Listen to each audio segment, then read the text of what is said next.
రామ్ టాక్కి తిరిగి స్వాగతం. గత 4-5 రోజుల నుంచి తెలుగు మీడియా, ముఖ్యంగా సాక్షి పేపరు, సాక్షి ఛానలు, దాంతోపాటు వాళ్ళు పనిగట్టుకొని సోషల్ మీడియాలో చేస్తున్నటువంటి ప్రచారం ఏంటది? రాజ్యసభ క్యాండిడేట్, కోర్స్ తెలుగుదేశం విషయంలో కూడా వాళ్ళు చేస్తున్నారు. నేను పవన్ కళ్యాణ్ వరకే కన్ఫైన్ అవుతాను. రాజ్యసభ క్యాండిడేట్ జనసేన సెలెక్ట్ చేసినటువంటి దాని మీద దుమ్మెత్తు పోస్తున్నారు.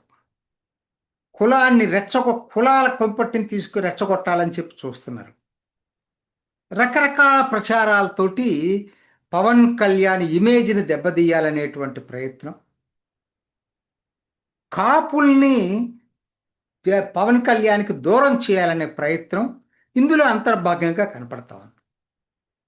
అసలు వాళ్ళ దాని మీద ఒక్కసారి ఆలోచిద్దామండి. వాళ్ళ దీంట్లో ఎంతవరకు కరెక్ట్ అయి ఉంది, ఇదేంటి అనే దాని మీద ఒక్కొక్క అంశాన్ని తీసుకుందాం. వాళ్ళు చెప్పే పాయింట్ ఏంది? కాపులకు ఇవ్వకుండా కమ్మ సామాజిక వర్గానికి ఇచ్చారు. దాని గురించి, జనసేన గురించి మీరు ఆలోచించే ముందు, వైఎస్ఆర్సిపి పుట్టినప్పటి నుంచి ఈ రోజు వరకు కూడా ఒక్క రాజ్యసభ సీటు కూడా కాపులకు ఇవ్వలేదు. ఒక్కటి కాదు, ఒక్కటి. జనసేనకు వచ్చిందే ఒకే ఒక రాజ్యసభ సీటు. సో అక్కడ వాళ్ళకి కొద్దిగా మరి ఎవరికి ఇవ్వాలనే దాంట్లో ఛాయిస్ తక్కువ ఉంది. కానీ మీకేంటి, ఎన్నో సీట్లు వచ్చినాయి కదా, రాజ్యసభ సీట్లు. ఒక్క సీటైనా కాపులకి ఇవ్వాలని అనిపించలేదా జగన్మోహన్ రెడ్డి? మరి ఇవాళ ఏదో ఎక్కడా లేని ప్రేమ కాపుల మీద ఒలకబోయటం ఏంటి? ఇది కేవలం కపట ప్రేమ కాదా జగన్మోహన్ రెడ్డి అని అడుగుతున్నాను. ఎందుకంటే అసలు నేను వీటిని కులాల గురించి మాట్లాడటం నాకు పెద్ద నచ్చని పని. కాకపోతే ఏంటంటే వాళ్ళు ఇలా ప్రచారం చేస్తున్నారు కాబట్టి, ఆంధ్రాలో ఇది ఒక ముఖ్యమైన ఫ్యాక్టరే కాబట్టి తప్పని పరిస్థితుల్లో వ్యాఖ్యానం చేస్తున్నాను. సో ఆయన చెప్పే దాంట్లో అర్థం లేదు. వాళ్ళు ఏ రోజు ఒక్క కాపుకు కూడా సీట్ ఇవ్వలేదు. Number 1 point. నంబర్ 2, ఒక విధంగా పరోక్షంగా ఒప్పేసుకున్నాడు జగన్మోహన్ రెడ్డి. ఏంటది? జనసేన కోర్ బేసు కాపులు అనేది ఒప్పుకున్నాడు. కాపులు జనసేన వెంటనే ఉన్నారనేది పరోక్షంగా ఒప్పుకుంటున్నాడు. ఇప్పుడు తెలుగుదేశం సానా సతీష్కి ఇచ్చింది కాపు సామాజిక వర్గం, కానీ దాని గురించి మాట్లాడట్లేదు. కేవలం జనసేన కాపులకి ఇవ్వలేదు అని అంటున్నాడు. ఎందుకు అంటున్నాడు అన్నమాట? కారణం ఏంటనంటే, కాపులు జనసేనను ఓన్ చేసుకున్నారు కాబట్టి దాన్ని బ్రేక్ చేయాలనేటువంటి తాపత్రయం కనపడుతుంది దాంట్లో. అంటే కాపులు జనసేన వైపు ఉన్నట్టుగా పరోక్షంగా జగన్మోహన్ రెడ్డి అండ్ కంపెనీ ఒప్పేసుకున్నారు. 2వ పాయింట్. 3వది, వాళ్ళు చెప్పే క్యాంపెయిన్ ఏంటి? ఒక పెద్ద పెట్టుబడిదారుడికి ఇచ్చారు. అసలు ఆ మాట అనే నైతిక అర్హత వైసీపీకి ఉందా? అలా కాదండి. ఇప్పుడు ఎన్నిక జరుగుతుంది ఎవరి వలన? నత్వాని పరిమళ్, నత్వాని పరిమళం. ఏది? అంబానీ తరఫున, రిలయన్స్ తరఫున ఓ ఎన్నికైనటువంటి వ్యక్తి. ఆయనకి వైసీపీ సీట్ ఇచ్చింది. అత్యంత ధనవంతుడికి నువ్వు వైసీపీ సీట్ ఇచ్చి, నువ్వు ఇంకొకరు సీట్ ఇస్తే వాళ్ళు పెట్టుబడిదారికి ఇచ్చారంటానికి నీకు నైతిక అర్హత ఎక్కడుంది? మీ దాంట్లో ఎంతమందిని చూపించను? వాళ్ళ అయోధ్యరామరెడ్డి ఎవరు? అత్యంత ధనవంతుడు. ఇలా చెప్తే చాలా ఉన్నాయి. కాబట్టి లేనిపోని అంశాన్ని ఎందుకు తీసుకొస్తున్నారు? ధనవంతులకు ఇచ్చారు. అసలు మీరిచ్చినంత ధనవంతులకు జనసేన ఎక్కడిచ్చింది? అటువంటి అసలు మీరేమన్నా కాపులకు ఒక్క సీట్ ఇచ్చారా? మరి ఎందుకు ఈ క్యాస్ట్ని గురించి ఎక్కువ పదే ఎందుకు చెప్తున్నారు నాకు అర్థం కావట్లేదు. జనసేన చాలా స్పష్టంగా చెప్పింది. ఒకటి, మేము కులాలను బట్టి సీట్లు ఇవ్వం. నంబర్ 1. పవన్ కళ్యాణ్ ధోరణి అదే మొదటి నుంచి కూడా. అయినా కూడా ఆయన ఒక ప్రకటన ఇచ్చాడు, అది మర్చిపోవద్దు. జనసేన ఒక ప్రకటన ఇచ్చింది. ఇప్పటిదాకా ఎవరికి తెలియదు. ఏంటంటే ఆ అనకాపల్లి లోక్సభ సీటు నాగబాబు పోటీ చేయాల్సి వచ్చినప్పుడు బీజేపీ అడిగితే విత్డ్రా చేసుకున్నారు. ఆ సందర్భంలోనే ఒక ఒప్పందం జరిగింది. 29 లోపు ఖాళీ అయ్యే రాజ్యసభ సీట్లు మనకు కనుక మెజారిటీ వస్తే ఖాళీ అయ్యే రాజ్యసభ సీట్లు 3 జనసేనకి ఇవ్వాలని ఒప్పందం జరిగిందని చెప్పి మొన్న జనసేన ట్విట్టర్లో బయటపెట్టారు, అఫీషియల్ ట్విట్టర్లో. అప్పటిదాకా ఎవరికి తెలియదు ఈ విషయం. సో ఇది ఎందుకు బయట పెట్టారనే దాంట్లో నాకున్నటువంటి అభిప్రాయం ఏంటంటే రెండు. ఒకటి, తెలుగుదేశం శ్రేణులకు కూడా ప్రజలకు కూడా తెలియాలి ఏంటంటే ఇది ఒక ఒప్పందం, 3 రాజ్యసభ సీట్లు జనసేనకి ఇవ్వాలనేది మా మధ్య జరిగిన ఒప్పందం అనే దాన్ని ప్రజల ముందు పెట్టింది జనసేన. టీడీపీకే కాదు ప్రజలకు కూడా తెలియాలి. రేపొద్దున దీన్ని ఉల్లంఘిస్తే ఆ ఒప్పందం ఉల్లంఘించినట్టు అవుతుంది. ఇది అందరికీ హెచ్చరిక ఒక విధంగా. రెండోది, కాపు సామాజిక వర్గానికి కూడా పరోక్షంగా చెప్పింది ఇది ఒక్కటే సీటు కాదు, ఇంకా 2 సీట్లు ఉన్నాయి అనేది.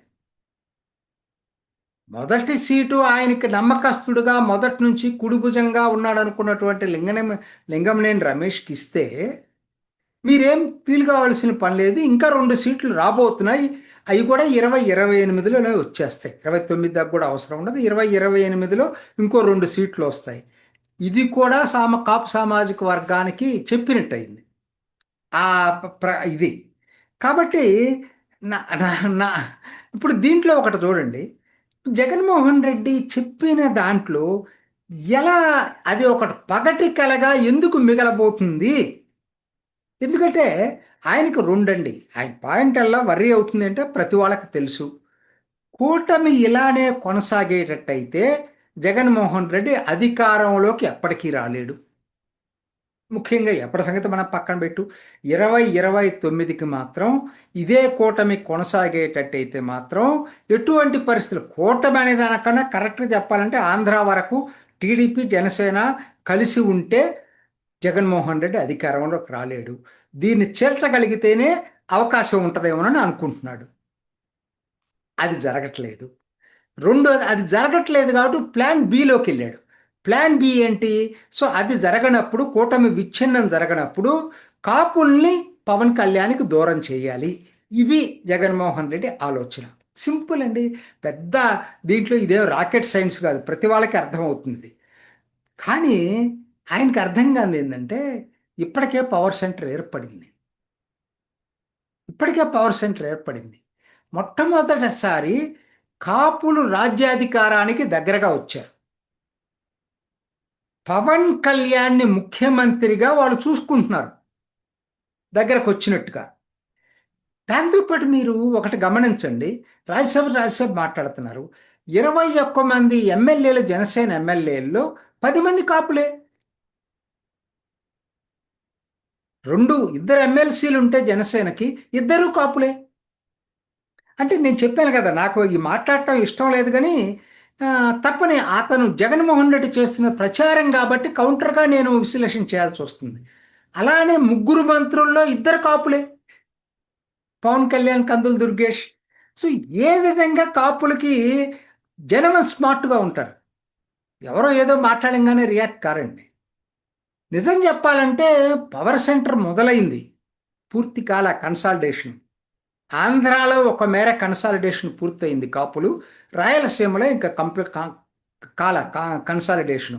వచ్చే 3 సంవత్సరాల్లో కన్సాలిడేషన్ పూర్తవుతుంది.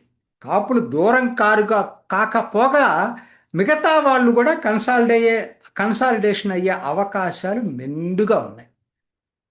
కాబట్టి జగన్మోహన్ రెడ్డి ఎంతగా రెచ్చగొట్టినా పవన్ కళ్యాణ్ సహజంగానే అతని ఐడియాలజీ అదే, నేను అన్నిటికీ అతీతంగా ఉంటానని చెప్పినా కాపులు మాత్రం పవన్ కళ్యాణ్ని ఓన్ చేసుకోక మానరు. జగన్మోహన్ రెడ్డి ఏమి అనుకున్నా కూడా ఇది వచ్చే 3 ఏళ్ళలో ఇంకా పెరుగుతుంది తప్పితే తగ్గదు. పవన్ కళ్యాణ్ అందరినీ కలుపుకొని వెళ్ళాలని ప్రయత్నం చేస్తున్నాడు, కరెక్టే. ఆయనే కాదండి, చంద్రబాబు నాయుడిని తీసుకోండి, జగన్మోహన్ రెడ్డిని తీసుకోండి, నేను ఉన్నదన్నట్టు పచ్చిగా మాట్లాడతాను. ఎందుకనంటే ఎవరైనా ఏ రాజకీయ పార్టీ అయినా కోర్ బేస్ ఉంటుందండి. అది మనం మర్చిపోవద్దు. కాకపోతే కోర్ బేస్ వల్ల ఎవరు గెలవరు. ఇప్పుడు తెలుగుదేశం ఉంది. కోర్ బేసు కమ్మ సామాజిక వర్గం. ఒక కొంతమేర బీసీ సామాజిక వర్గం. అందరికి తెలిసిందే ఇది. అంత మాత్రాన వాళ్ళిద్దరిని కాకుండా మిగతా వాళ్ళ ఓట్లు అడగకుండా ఉంటారా? మిగతా వాళ్ళు కూడా ఓట్లేస్తేనే తెలుగుదేశం గెలుస్తుంది. అదే వైసీపీకి కూడా వర్తిస్తుంది. కోర్ బేస్ వచ్చి రెడ్డి సామాజిక వర్గం, ఎస్సీ సామాజిక వర్గం. మైనారిటీలు అనుకోండి. ఎస్సీ సామాజిక వర్గం ప్రధానం, మిగతా మైనారిటీలు కూడా. మరి అంత మాత్రాన మిగతా వాళ్ళు ఓట్లేయట్లేదా జగన్మోహన్ రెడ్డికి? మరి అటువంటి అప్పుడు ఆ రెండిటికి లేనిది పవన్ కళ్యాణ్ దగ్గరకు వచ్చేసరికి ఎందుకు వస్తుంది? పవన్ కళ్యాణ్ అంటే బొమ్మికలు వేసుకొని తిరగాల. ఆయన అందుకని ఏం చెప్తున్నాడు? నేను లేదా ఏ రాజకీయ నాయకుడు చెప్పిన పనే ఆయన కూడా చెప్తున్నాడు. ఆయన మనసావాచే నమ్ముతున్నాడు కూడా. కానీ ప్రతి పార్టీకి ఒక కోర్ బేస్ ఉంటుంది. జనసేన కోర్ బేసు కాపు సామాజిక వర్గం. అది ఎవరు అవునన్నా కాదన్నా అర్థమైపోతుంది కదండి. 21 మందిలో 10 మంది ఎమ్మెల్యేలు ఎందుకుంటారు? అదే కారణం.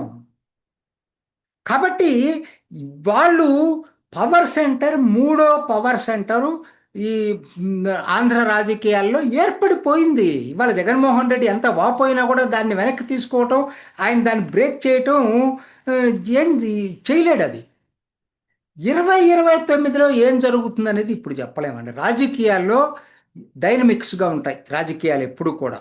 ఇప్పుడు కూటమి కొనసాగాలనే 3 పార్టీల్లో ఉంది ఇంతవరకు అయితే. అంత మాత్రాన అదే ఖచ్చితంగా జరుగుతుందని ఎవరు చెప్పలేరండి. కొనసాగితే మంచిది. 2029కి ఇంకా 3 సంవత్సరాలు ఉంది. ఇప్పుడే వాటిని గురించి మాట్లాడుకోవటం అవసరం లేదు. కానీ కాపులు మాత్రం పవన్ కళ్యాణ్ వదిలిపెట్టరు. కూటమి 2029 కూడా కూటమి కలిసికట్టుగా ఉంటేనే వీళ్ళు అధికారాన్ని పంచుకోగలరు.